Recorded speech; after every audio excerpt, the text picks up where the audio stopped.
Hey there, welcome back to our channel. In this video, I'll walk you through the steps on how can you connect Amazon Echo Pop to iPhone.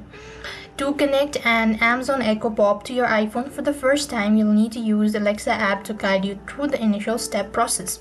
Now this involves downloading and updating the Alexa app, then plugging in your Echo Pop.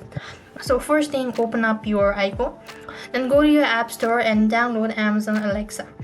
Once you are done downloading it, then you want to create your account or sign into your Alexa account. As you've done it, so you'll then be able to see this section. So what you have to do is here, you simply want to go ahead and navigate to devices icon with the Alexa app. Then tap the plus icon and in the top right corner of the screen and click on add device. As you do it, so then choose Amazon Echo and then select Echo, Echo Dot, Echo Pop and more. The app will guide you through the connecting your Echo Pop to your Wi-Fi network and completing the initial steps as well. So here, once you've actually done it, so you'll then be able to see all this. Just follow the on-screen prompt and you'll be able to connect it.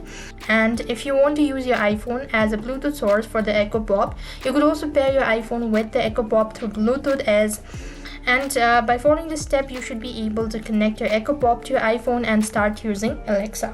So I hope the video was helpful. Make sure to like, share and subscribe. Thank you for watching. See you in the next video.